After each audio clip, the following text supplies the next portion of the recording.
Hello, everybody, and welcome back into another edition of the Hockey Writers Podcast. Season preview shows here on the YouTube channel, and of course on anywhere you're getting your podcast. If you're listening, we're really about halfway through these previews now, and we've got another one coming at you. Edmonton Oilers, as you can see, Jim Parsons is here with us. He covers NHL rumors, a whole bunch of stuff on the Hockey Writers website. He's got Edmonton Oilers. He covers a bunch of other stuff, and you've seen him on the YouTube channel before. Thanks, Jim, for coming on the show. Sure, absolutely. Looking forward to it. All right. Well, also joined in by my co-host Kyle Knopp as well. As you can, if you've watched these, you've seen our faces a lot in the last couple of weeks. So let's get started, Jim, on the Edmonton Oilers. Very exciting team coming into this season, coming off or Stanley Cup, or almost a Stanley Cup final. Really close to it, Western Conference final appearance, and really a lot of excitement coming into this season with some great not really new additions, just guys coming back that was really exciting to come back. So let's start with one of the only new additions, or two of the only new additions, one that's probably going to make the roster, Mattias Janmark and Greg McKegg. What are your expectations of these two guys coming into this season? Well, Mattias Janmark is the more likely of the two to play some games with the Oilers this season. I think they signed him as just sort of the depth piece that could play different kinds of roles on the team. And I don't even believe he'll be a regular. I think this is probably a guy who will shuffle in and out of the lineup. I would imagine he'll stay probably with the roster most of the season, but like a Devon Shore or like a Kyle Turris or things like that from previous years, he's probably not going to see the ice every night.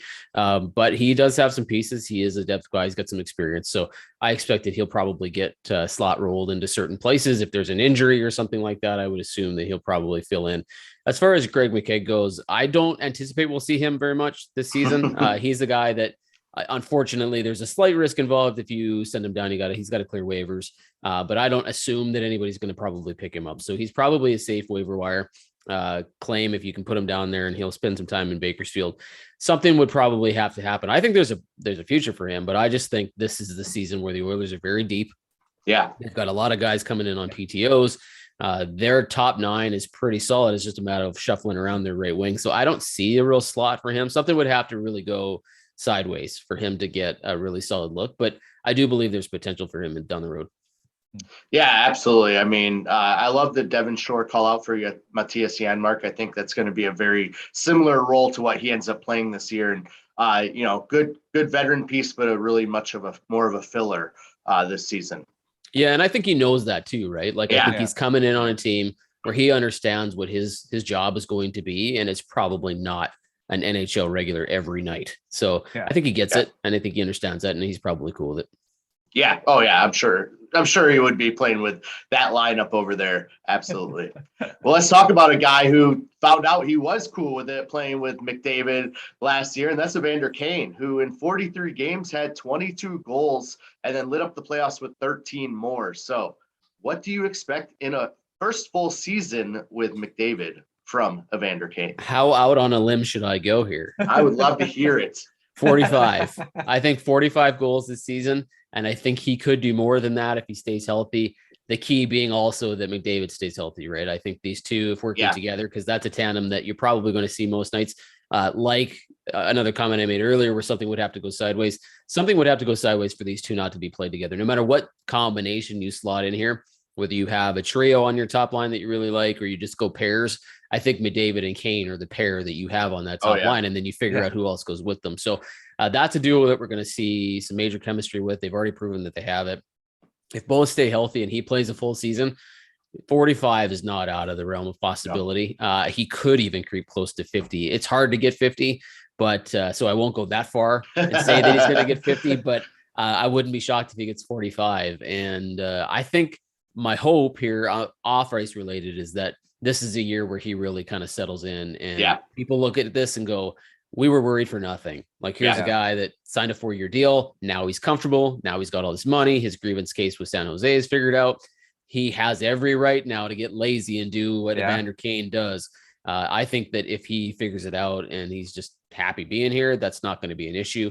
And that will settle everybody down. That'll just bring everybody kind of like, okay, this was a good idea. he fits. It's not just a half a season thing where he's on his best behavior. So that I'm more looking forward to, because I think that he is going to figure that out and be a really, really positive addition for the Oilers. Oh, absolutely. If he can find a way to settle down and allow himself to be himself and still put up that same amount of points, playing with one of the best players in the world, absolutely. I think he'll find that he really does love hockey again, and that could go a long way with this team. For sure. Yeah. And there's never been a question about his skill on the ice. No.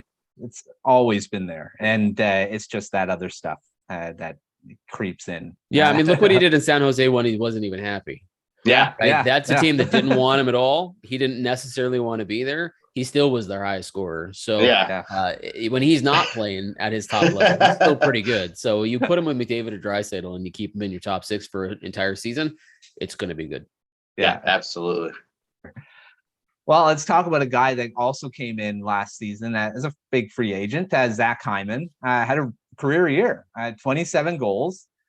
Do you see him hitting that again, or is he going to regress in his second season? I don't know that he'll regress, but what I am going to watch is what position he plays. I think there might be some shuffling around from left to right wing and right to left wing and who he slots in with. The question about who like if we were talking about duos with someone like McDavid and Kane, you need to find a partner for Draisaitl, whether that's Yamamoto or even Dylan Holloway or something like that. But I don't know if Hyman and Nugent Hopkins is going to be that duo that you stick together and they stay together. That's a pretty good duo. I think they'll be pretty good because they're really two very solid two-way players who, if they're on the third line, are going to get some really sweet minutes against some less stellar competition. But I also think Hyman is a top 6 guy. So I believe he's going to, shift in and out of there. I think he's probably going to move around the lineup a lot.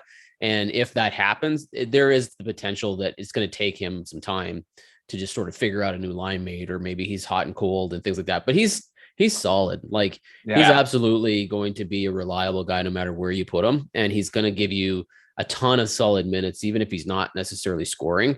So I don't know that he's going to get more than 27.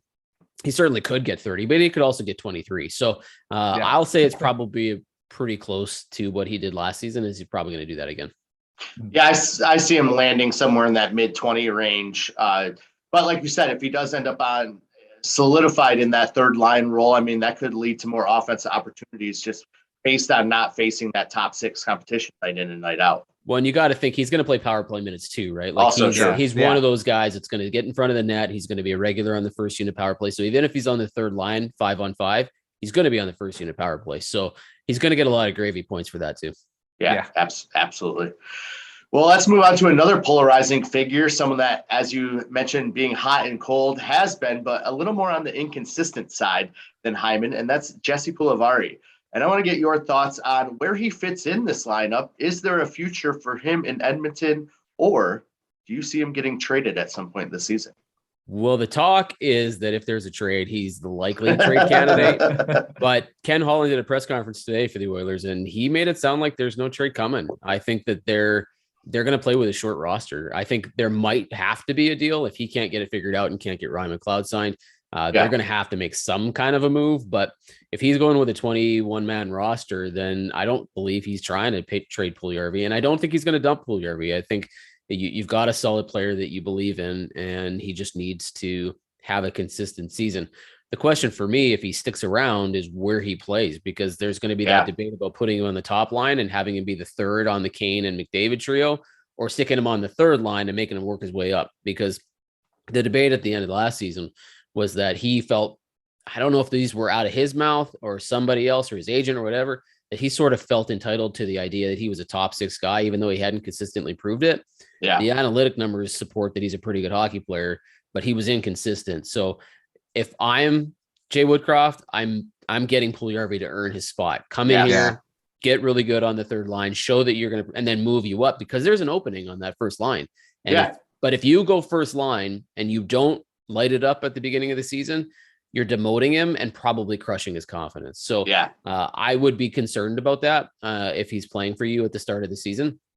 So I think he's going to have a decent year if he stays. And I think he's going to be in a good space mentally. I believe that he's going to have a bounce back season. Didn't have a bad season, just was up and down, right?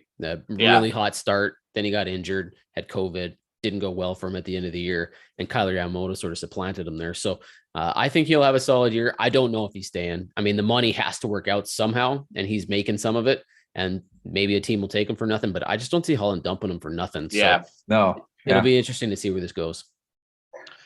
Yeah, that's going to be a story that's going to be Absolutely. until something happens, right? So yeah, something's got to like give. It's just a matter of whether or not it's him.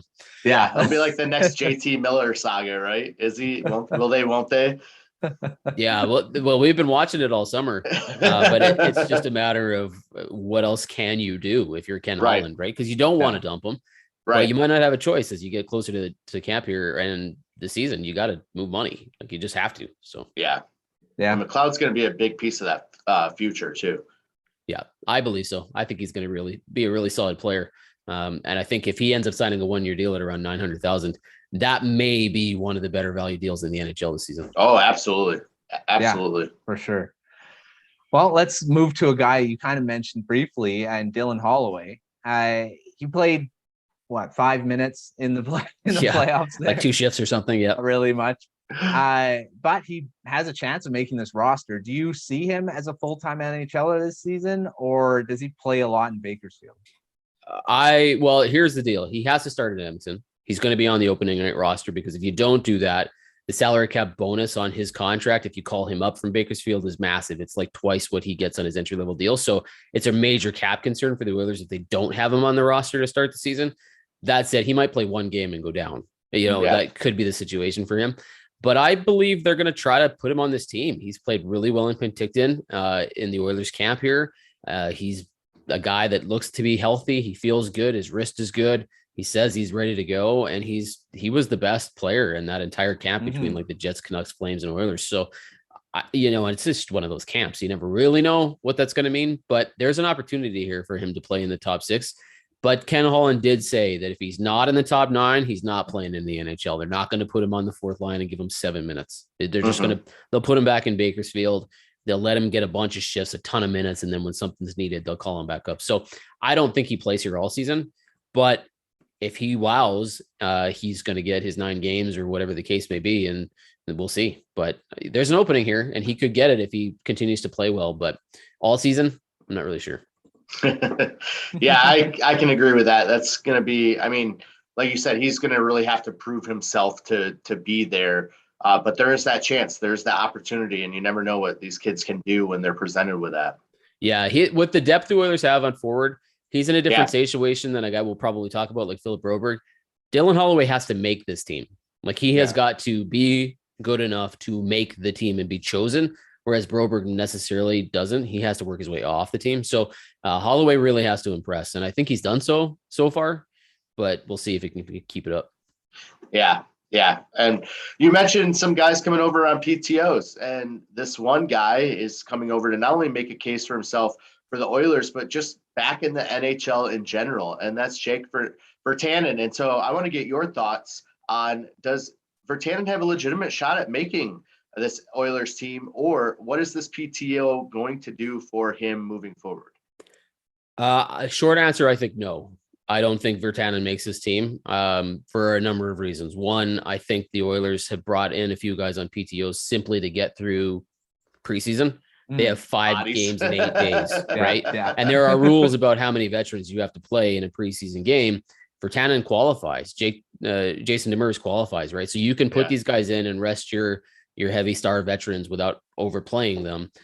The other reason is I think Jake Virtanen didn't really wow anybody. There's some talent there. And when he played in Vancouver, what was it, 2018, 19 or 1920, he had a decent season, but he hasn't done anything in the KHL. He doesn't really offer you penalty killing, which is kind of where the Oilers would need him to play if he's going to play in the bottom depth forward position, because they got some depth. So I don't see that he's got much of a shot here. I mean, he's got a long shot. Anything is possible. If he comes in and he plays really well in preseason, he certainly could. I don't believe you bring him in for absolutely no reason whatsoever. But I also don't know if he's going to play well enough that any other team's going to be like, yeah, let's just go grab that guy. So I think he's got a long shot of even playing in the NHL this season, to be honest with you. But as far as what he's coming in from, it's hard to judge a guy when you know for sure that he's been found innocent by a jury whether or not the public opinion, court of public opinion is going to affect him and how he plays and how people look at this.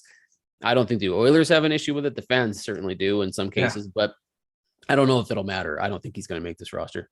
Yeah, I think you're right. I think it's more just for keeping the team as healthy as possible coming out of training camp, and like you said, 5 games in 8 days is a lot of hockey when you're just getting back into the swing of things. Yeah.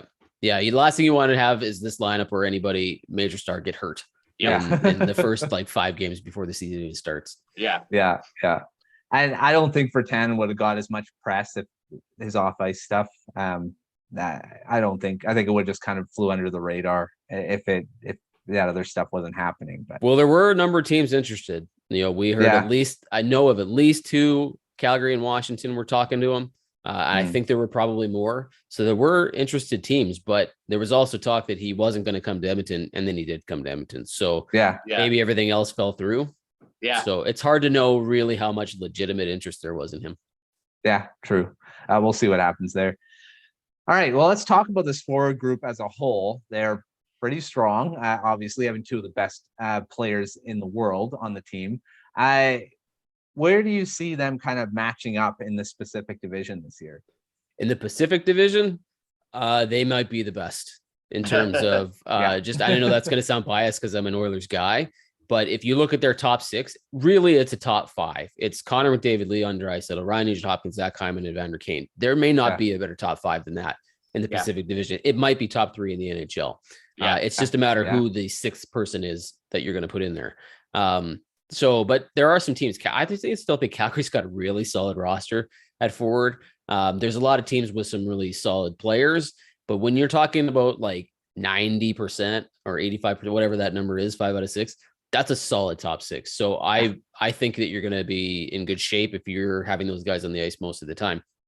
I think their top 9 is pretty decent. There's going to be a little, let back when it comes to the 4th line and the depth there. So I think you might have to be concerned with that. But if we're still talking about a guy like Ryan McLeod, and Kyle, you mentioned that he is going to be a player. He might be on the 4th line at sometimes this season. If that's where you have him and that's the only place you can fit him, that's pretty good. That's a good problem to have if you're the Edmonton Oilers. It's not where he should be playing, and it's not where you want him playing. But if that's the only place to put him because your depth is so strong, that's a good problem to have. So I do like the way their forward group stacks up. I agree. I mean, that's like you said, that's a good problem to have. I think McLeod on any other team really is a top 6 forward, at least most other teams. But certainly, if you have them in your bottom 6, you're doing something all right with your depth. Yeah, they're pretty solid. Yeah, absolutely. All right, Jim, let's start talking about defense. This kind of was their Achilles heel along with goaltending last season. So they brought in Ryan Murray to kind of alleviate that a little bit. What are your expectations for Murray and what he's going to bring to the Oilers?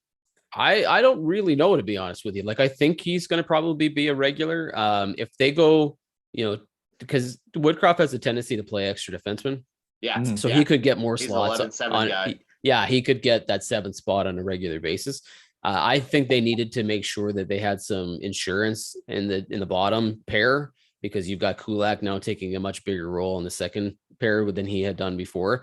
And you needed somebody, if it's a Broberger, it's a rookie of some kind, you needed somebody to pair off there. Or if it's Tyson Barrie who's playing and you need a guy like Ryan Murray to sort of be his defensive defenseman, that's why you probably have him, just for flexibility reasons. Does he play all the time? I don't know. I don't think so. But I believe that I think they think Ryan Murray has more to give. He's been injury prone a little bit. He's been a little quiet on some of the teams, but I think they believe they found a player, whether it's analytics or whatever the case might be, just leadership and stuff like that they think he's going to be a useful piece for them. So I would expect to see him a lot. Yeah, he had a lot of potential coming out of his draft year. He's one of the higher ranked guys. So, and he's, again, another guy that seems to have been around for a long time, but he's not overly old. He's not really old yet. But no. He's just had some bum luck. Yeah, you know what I mean? Had a lot of injuries. And just seems like he'll have something wrong and then he'll come back and then it'll be something else. It's not, he doesn't re-injure things. It's just unlucky or something, it's just, Yep. Something. Well, let's talk about a guy that broke out last season, Evan Bouchard, who, 43 points, really good on the power play. Do you see him hitting that number again or even higher? Because he looks like he's going to be the number one power play unit guy with those two. Yep. Yeah, I was really I was dying on that hill last year where I was like, Bouchard's going to get 45 points, and I was really close. And that's only because he didn't play for a good chunk of the first part of the season in the top pair. He wasn't your first unit power play guy because Tyson Barrie still was, and the Oilers gave Tyson Barrie a lot of looks when I believe that Evan Bouchard had already sort of proven that maybe he should get more opportunities there. I think this season he'll get that. I do believe that the Oilers think he is the future. I don't know if Tyson Barrie sticks around. We'll see if he plays here all season, but either way, I think Evan Bouchard is going to be the guy who's running that first unit power play. And that dude has a bomb. Like that guy likes to shoot. He has no issues whatsoever holding back. He absolutely is going to so many points. In fact, that I'm guaranteeing he's going to hit his bonus. And I'm really confident that the Oilers are going to look back and go, man, we should have locked that dude up. Right. Like, because he's going to be quite expensive. And when that happens, because those guys that get a lot of points, they are pricey. So I think he's going to have a really good year. The question mark with him is just, can he both have the offensive output and production and stay consistently solid defensively? Because he did have some warts last year. We talked about it a number of times on the Oilers podcast, that there were times where he just looked like it was slipping away from him, and then he would get it back and he'd be really solid for like 4 or 5 games in a row. So he's got to get that consistency level, and I think that he will. It was really helpful to be able to play with Duncan Keith in the second half of the season. He does not have Duncan Keith now, so we'll see where he pairs up there, but I think he's going to be he'll get the points, that's for sure. Yeah. I think you're absolutely right too. It's going to depend on who his partner is, because if he has someone like Keith who, is reliable and he knows is always going to be back there covering for him, then he can be a little more offensive minded at times. So it will be, that'll be a big question mark to see if that will find someone that can mesh with him as well on that. Yeah, I'm assuming it'll be Brett Kulak to start, but that'll depend on Cody Ceci. He's injured right now, so I don't know how much time he's going to miss. Darnell Nurse and Cody Ceci were a really solid pair, but if that sticks, then you need your second pair. I don't know if Kulak's going to be able to take on the second line role on a regular basis, but we'll see. I'm assuming that's the pair to start things. Yeah. All right. Well, great segue, Jim, because that's the next question. Talking about Brett Kulak and coming over from the Canadiens last season, played really well, fit in, like you said. Now it's going to be there full time, likely on that second pairing. So let's hear it. What are your expectations for Kulak this season? I hope that he doesn't feel overwhelmed with the amount of minutes that he's probably going to have to play. Yeah. In short sample sizes in Montreal, he looked like he could be that guy. And so I think that's why the Oilers are like, this is a good deal for us. It's the cheap contract, value wise, comparatively. It's a good signing for them. I know there was a little iffy that he was going to check the market out, and then he ended up coming back and signing with the Oilers, which is great news because they really needed him to.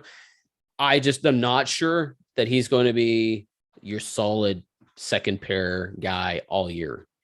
I hope he doesn't feel overwhelmed with the amount of minutes and the pressure that comes with that, because I don't know that he's ever played that many games in that position. So that could be the question mark. I think he's solid. I liked the addition when they made it last year at the deadline. He proved that was a good play by Ken Holland. Giving up the second to get him and signing him was a smart move. Yep. We'll see where he slots in, but he'll be a regular for sure. Just whether or not he goes second pair, third pair, and how often they make that switch. But I think he's going to be all right in the solid second pair there. Yeah, he's I thought it was a very underrated acquisition at the deadline last season. And it turned out to be really good for the Oilers for sure. Well, you mentioned him earlier too, and Duncan Keith retired. Mm-hmm. And I'm pretty sure he stepped into the front office now, right? Yeah, he's got an executive role. I'm not exactly sure what the title of it is. I'm assuming it's some sort of scouting around that Penticton area. Special assistant or something. Like I don't think he's quite up there with Jason Spezza working side by side with Kyle Dubas, but I do believe that the Oilers were happy enough to have him in the system. They wanted to keep him close to Penticton, which is the only reason he really came to Edmonton in the first place. I think that's probably what they're working on here. I like it because Duncan Keith, that guy's got miles of experience, and there's so much, and the leadership, you cannot deny, whether you want to say that he didn't play as well as the Duncan Keith of old. I thought he was solid, but the leadership was a whole other deal, right? Yeah. What he provided for them, the experience that he offered them, the playoff experience that he just made people comfortable, and he was a godsend for Evan Bouchard. So yeah, I think that his being in the organization and him bringing that experience with him is a solid move. Yeah. Well, he won't be on the ice. How much will they miss him on the ice? I mean, the thing is, he did play a lot. He played upwards of 20 minutes a night, and had to step in on the top pairing when there were injuries too. So how much will this blue line miss him? I think more than people want to admit. I don't know that. I think the trade, it depends on your perspective. If you're looking at this from a cap point of view, then probably not. If you're looking at it from a guy who can play solid minutes in a second pair role, you don't really have to worry about him too much. He's not the fastest guy in the world, and he will get burned every once in a while because of his age, but he's still really solid. And he probably could have been this year if he continued to play. But I just think it worked out for both people, for him to do his own thing, for the Oilers to get rid of that money. So depending on how you look at it, you might miss him, you might not. But it would be nice if the Oilers, if there was a rule somehow in the NHL that you could retire and then re-sign for half of your contract, I think the Oilers would have done it. Right. But I don't, it doesn't work that way. So it's not feasible, but he would have been a solid $2.5 million guy. Oh, absolutely. Yeah. Oh yeah. Yeah. If it was the end of the contract and bring him back for, a hometown discount type thing, they certainly would have talked to him about doing that. And it's unfortunate. I love Duncan Keith. I was at Michigan State pretty much the same time he was playing there. And so I've been watching his career for a long, long time. Yeah. And it's hard to blame him too. Like, the guy's had a really long career. He's got family things he wants to do. And the way that his contract was structured, he was only going to get paid $1 million. Yeah. So the guy has made so much money in his career. What's the $1 million? Right. So if you're ready to walk away, there's no financial reason. It's not like he was getting 5. He got all that money from Chicago early. So he was only getting the 1. It made sense that he was going to leave. Yeah. Well, let's talk about another not as storied veteran. So what are the chances Jason Demers is going to end up earning a contract out of camp?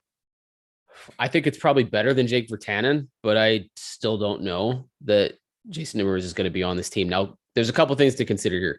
One, the Oilers are looking for veterans in leadership. Ken Holland loves that. He absolutely likes to bring in those guys that have that experience. They're hockey guys, he calls them, right? Yeah. Yes. We also have to remember that Jason Demers came to Edmonton and checked it out when Milan Lucic came to Edmonton and checked it out. It just so happened that Jason Demers did not sign.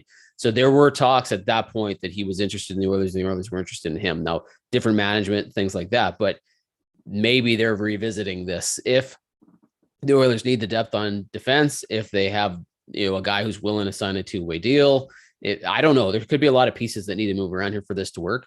I still think it's a long shot. I think anybody invited here on a PTO is probably a long shot, but Jason Demers might be of the 3. And Justin Bailey's the other one. He's probably got the most likely chance of making this team because the Oilers are the weakest on defense.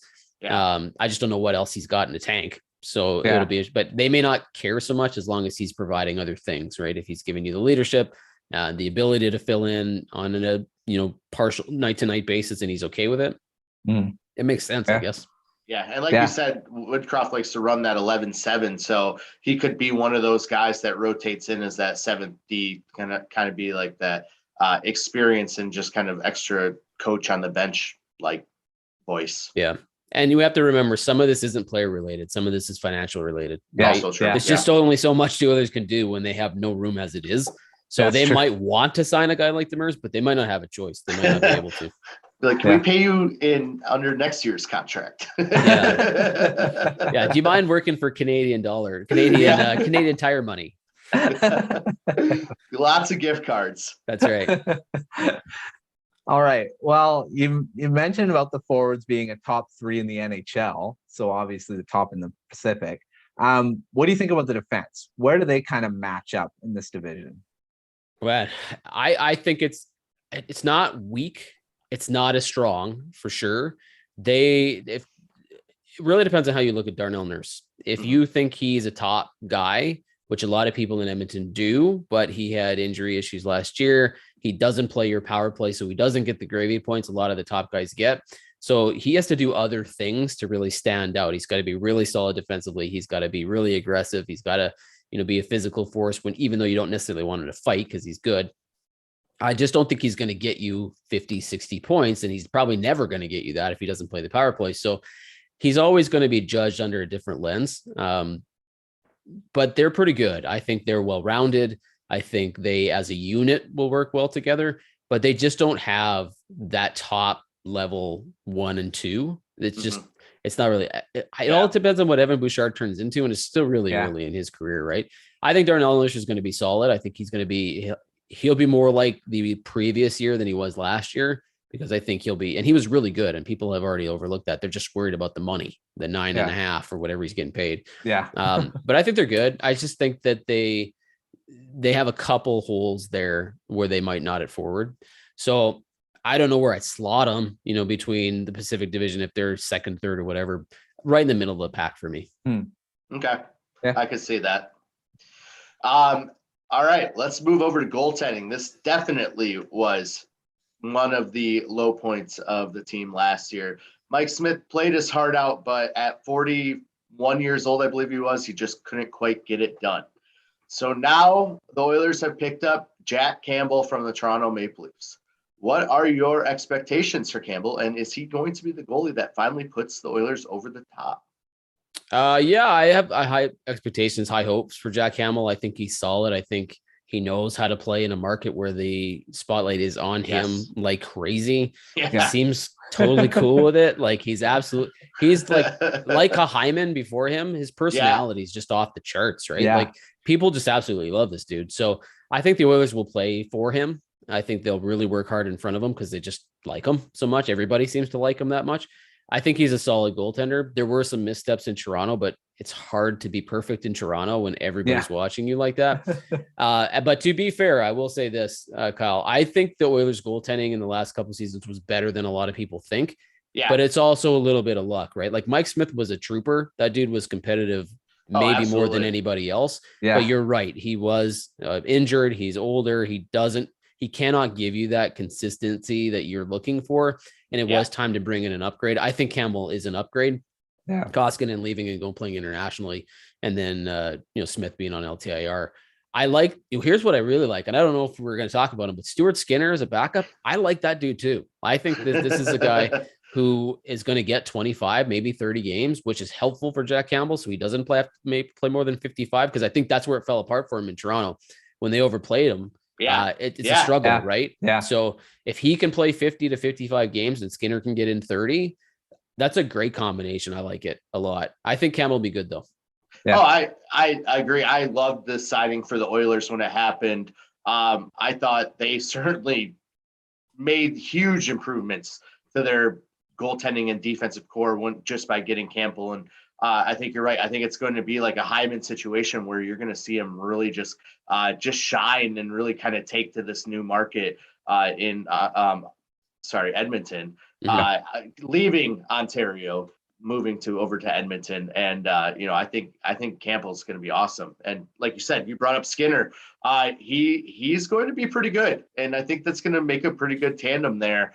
If he could get 25, 30 starts, I think that's going to be a big help for Campbell because he did hit that wall last year. Yeah. Yeah. Skinner is unproven. Like we don't know what he's going to be, but here's a guy who a lot of people were like, dude, put him in the net last year. Yeah. Just give him some opportunities. Cause when he's in there, he's been really good. And he was arguably the best goaltender in the AHL last year. Yeah. So you've got a guy who is ready to show that he can be an NHL backup. And then you're hoping that he shows enough to be like, oh man, this guy could be a starter eventually. So I think that he's got that in him. Yeah. Well, if you ask Brian Swain, who also writes for the Hockey Writers here, he would say the same. If you watch Oilers Overtime, he was a big proponent of him getting the net. So he's probably ecstatic that he's going to be back. If there's a Stuart Skinner fan club, he's in it. And if there isn't, he's going to start one. I love it. For sure. Well, you basically answered our next segment question. So in that whole package, but yeah, I think Skinner's going to be a heck of a backup this season, and with Campbell, and probably going to get some soup chants in the crowd, just like he had done in Toronto. So, when Campbell signed, I'm like, I'm like, oh, come on. Of course, they finally get a goaltender now. That doesn't help. But doesn't help the Canucks, yeah. Yeah, doesn't help the Canucks. But the Canucks have Thatcher Demko, so I'm okay. Yeah. Well, on that note, let's talk about how this goaltending now matches up in the Pacific Division. Actually, the Pacific has some pretty good goaltenders in it now. What do you think? They kind of match in this division now. I would say that he's put the Oilers probably in the 3-4 spot. I think that Thatcher Demko is probably the best goaltender in the Pacific Division. I believe that. I think Vegas's goaltending situation is a total disaster. Oh, absolutely. That's a huge mess. I think Seattle on paper has some decent goaltending, but it hasn't shown through. San Jose is what San Jose is. LA's, their guys are getting a little bit older. Calgary's got Jacob Markstrom, who is really solid, but the Oilers exposed him badly last year. So I think he's in that, top 2 spot. And then John Gibson in Anaheim is pretty good. So I think the Oilers are probably in that 3-4 range. If Campbell plays the way that he played when he was hot in Toronto, I think they might be 2-3, but I would put him around the 3-4 in that division. Yeah. I mean, like Matt said, there's a lot of good goaltending out there, and Quick is still proven he can be just as good in LA in spurts. And then they have that young Cal Peterson coming up, who's going to be pretty good too. So a lot of good goaltending in the wings in the Pacific as well. So, all right, Jim. Well, that's going to move over to our quick fire segment here, where we're going to throw some questions at you. And we ask that you give us your first answer that comes to mind, and then you can give a sentence or two to explain if you want, but we want to try and keep it nice and quick. So we'll start out here with the first one. What is the biggest storyline or question mark going into the 2022-23 season for the Edmonton Oilers? I'll say there are 2: Puljujarvi trade and Ryan McLeod contract. Absolutely. Yeah, those two. One of them should be. I think the McLeod thing gets solved here in the next 48 hours. I hope so. I mean, it's been a surprise on my end. I could talk the whole show about how I just what I liked about him last playoffs and what he could bring to this team in the future. So much speed. He's good. And I think the Oilers are not worried about not getting it done. I think they're just waiting. I think they're looking at flexibility and trying to figure out the best option. And there's no rush. I think they'll figure it out. Even if he has to take a discount now, they'll make it up next year. Yeah, for sure. I agree. All right. 1 or 2 breakout stars for the season. Well, if you're talking about people who haven't had the production and are about to, I think Ryan McLeod is one of them. I think Evan Bouchard is the other. I think that those 2 players are going to be solid contributors for the Oilers. And don't be shocked if Evan Bouchard gets 50 to 55 points this season. I can see it. I think Bouchard's definitely primed for a big year. All right. Who is one player that needs a bounce back from last season? Ooh, that's a good question. I would say Warren Fogle. I don't think he played badly. I think, in fact, he was actually kind of right on par with what you expected him to be out of Carolina. But I also think that there were fans and people in the city that were like, we thought he would bring more, right? Yeah. Like we just sort of thought he would do more stuff.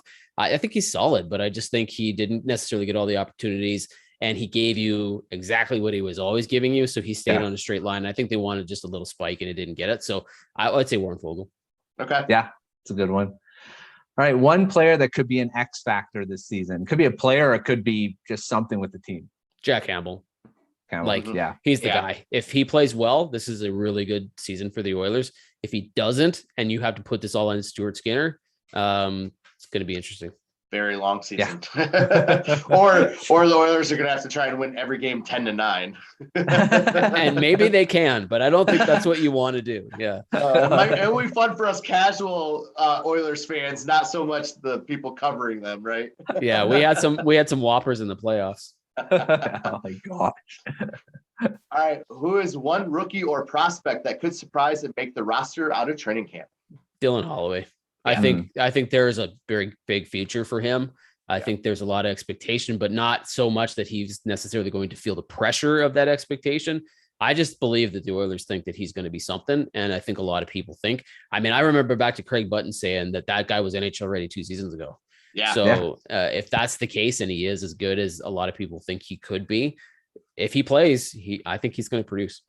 Yeah, I absolutely agree. For sure. All right. Give us a player that fans should be watching we have not mentioned on the show yet. If we're talking about the current roster, I think watch for Kyle Yamamoto to get 25 and possibly 30 if he plays top 6 on a regular basis. And the reason that I say that is because I think he figured it out at the end of the season. The last 20, 30 games of that season, he wasn't very great. He wasn't really good at the first half. He did other things. He played forecheck, he played inside players, and he was aggressive, but he wasn't scoring. He wasn't shooting. When he figured out that he needed to shoot and he started to shoot, he started to score in bunches. And so if he continues to do that out of the season, I wouldn't be shocked at all if he gets 25 in his sleep. Yeah. I'd love to see Yamamoto get up there. So, all right, this will probably be super easy, Jim. Who's going to lead the team in scoring for forwards? Should I be strange and say Leon Draisaitl? No, it could be. It's probably going to be. Could be. Here's what I'll do. I'm gonna go out a limb. I think it's Connor McDavid. I think he gets 135 points.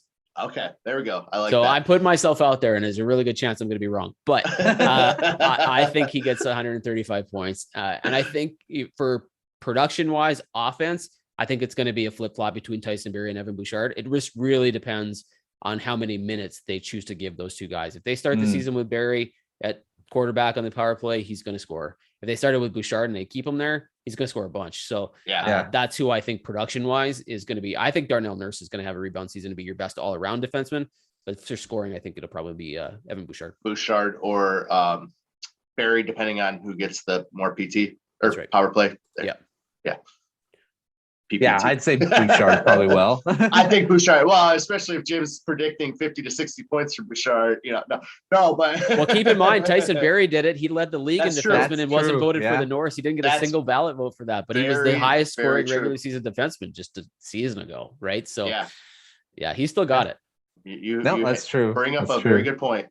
All right. Well, on that note, these could be in this discussion. Pick one player that could be traded before the trade deadline. Can I cheat?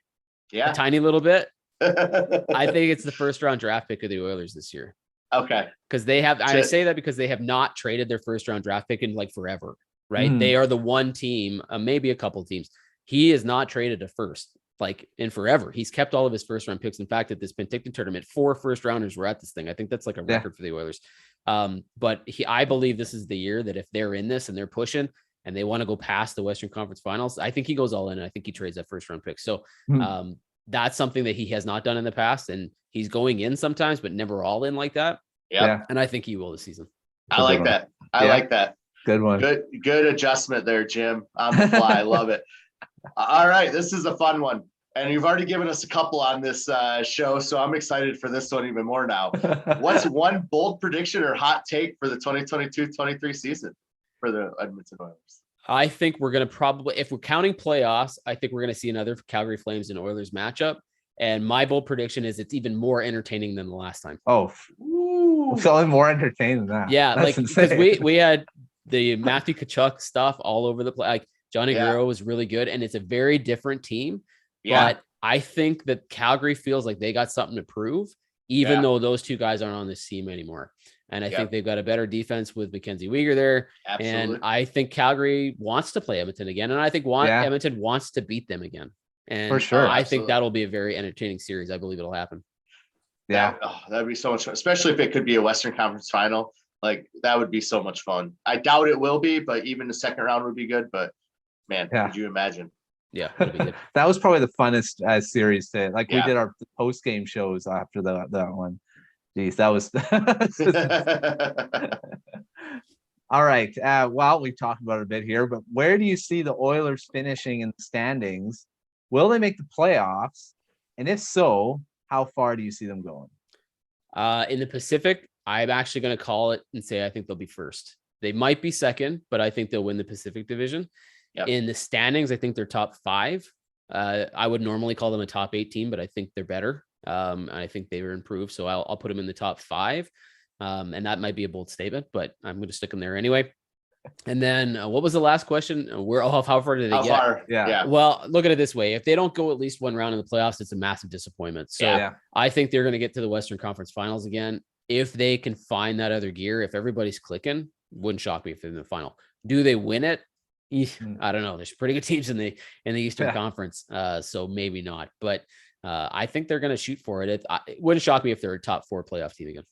Absolutely. And like you said, if Campbell can be the X factor and really show up and be his hot self in that playoffs, and then if Holland does give up that first round to make that extra push, that one final piece to that puzzle, I mean, Edmonton could be the year they finally figure it all out. Yeah. It's going to be a very interesting trade deadline. I think there's going to be some very, very big names moved. I mean, we already saw it kind of this offseason that it's kind of like anything's out the window now.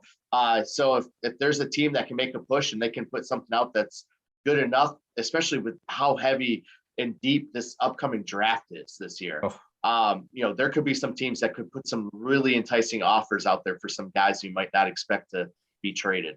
The cap is going to make the biggest difference. Who's got the room and who's going to use that third team to get the 50-50 salary retention down there. If they can get creative and the Oilers can figure it out, they'll probably make a push for somebody. So there's one other thing I'm kind of watching is how easy teams are going to be to trade that 2023 first round picks, because they're a lot more valuable this year. Well, it's a deep draft, and if you think you're a lottery team, you're not giving away Connor Bedard. You're just not, right? You want your opportunity to have that shot. So I think that the draft picks are going to have major value. So and saying that, because I think the Oilers are going to be a good team, they're going to be later in the first round. I think that they look at it and go, well, these first rounders are worth a lot. We need a lot. They're going to get probably something more for it than in any given normal year. But they're also so high up there that they're probably not in that top, like 15, 20 that you want to be if you have a deep draft. So I think they're in a unique position where they're going to be too good to really take advantage of the first round pick that they get, unless they find a gold nugget at the end of the rainbow. But I also don't think that their draft pick is going to be high enough that anybody's going to be like, we can't not move this. You know what I mean? So true. Yeah, absolutely. Well, thanks, Jim, for coming on the show. And we have a tradition on the Hockey Writers podcast. We do an Articles of the Day segment right at the end.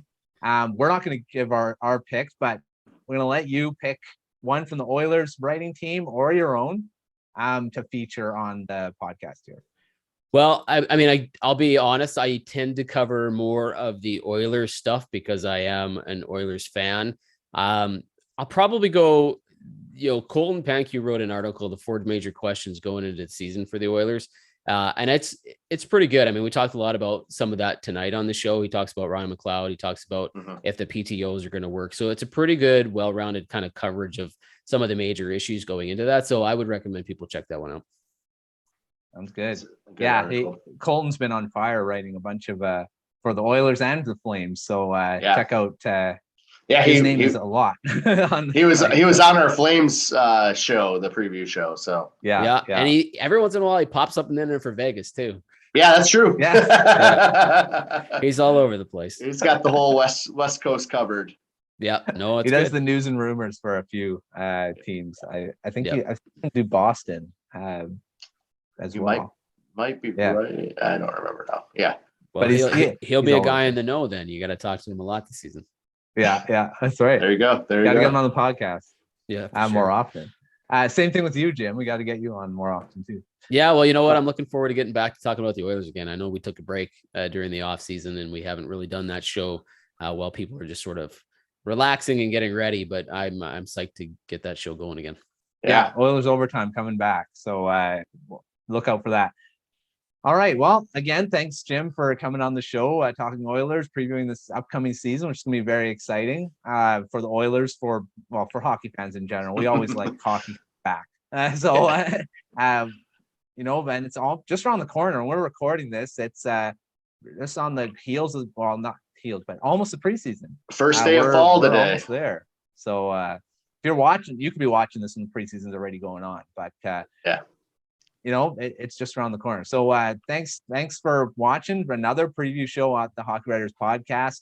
make sure to check out all the Edmonton Oilers writers. They put out some great stuff throughout the season. And of course, the preview stuff has been going on last few weeks as well. So check all that out. Check out the Morning Skate newsletter, morningskate.io. That goes Monday, Wednesday, Friday right now. It's going to go back to its Monday to Friday normal schedule once the regular season gets started. Make sure checking out all of our other preview shows that already come out. If you're so inclined, if you want to watch them all and have fun. And make sure to hit the follow the YouTube channel. Make sure subscribe and hit the like button there. And we'll see you next time on another season preview show at the Hockey Writers Podcast.